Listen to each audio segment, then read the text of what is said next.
Praise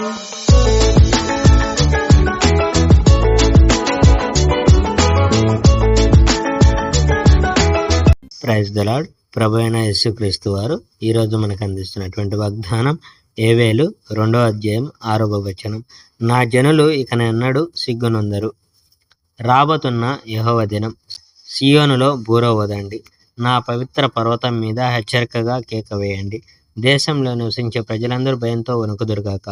యెహోవా ప్రత్యేక దినం వస్తుంది. యెహోవా ప్రత్యేక దినం సమీపంగా ఉంది. అది ఒక చీకటి దుర్దినంగా ఉంటుంది. అది అంధకారపు మేఘాలు కమ్మిన దినంగా ఉంటుంది. సూర్యోదయాన సైన్యం పర్వతాలతో నిండి ఉండడం నీవు చూస్తావు. అది మహాశక్తి గల సైన్యంలా ఉంటుంది. ఇంతకుముందు ఇలాంటిది ఏది ఎన్నడూ ఉండలేదు, మరియు ఇలాంటిది ఏది ఎన్నటికీ మరోసారి ఉండదు.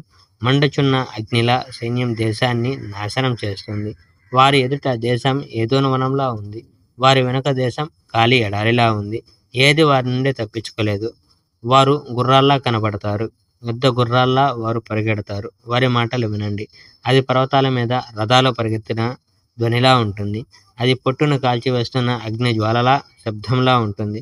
వారు శక్తిగల ఒక జనం. వారు యుద్ధానికి సిద్ధంగా ఉన్నారు. ఈ సైన్యం ఎదుట ప్రజలు భయంతో వణుకుతారు. వారి ముఖాలు భయంతో తెల్లబడిపోతాయి. ఆ సైనికులు వేగంగా పరుగెడతారు. ఆ సైనికులు గోడలు ఎక్కుతారు. ప్రతి సైనికుడు తిన్నగా ముందుకు దూసుకుపోతారు. వారు వారి మార్గం నుండి తప్పుకోరు. వారు ఒకరి మీద ఒకరు పడి తొక్కిసలాడరు. ప్రతి సైనికుడు తన సొంత దారిలో నడుస్తాడు. ఒక సైనికుడు దెబ్బ తగిలి పడిపోతే మిగిలిన వారు ముందుకు వెళ్ళిపోతూనే ఉంటారు.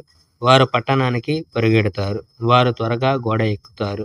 వారు ఇండ్లలోనికి ఎక్కిపోతారు. వారు ఒక దొంగల్లా కిటికీలో నుంచి ప్రవేశిస్తారు. Praise the Lord. May God bless our India.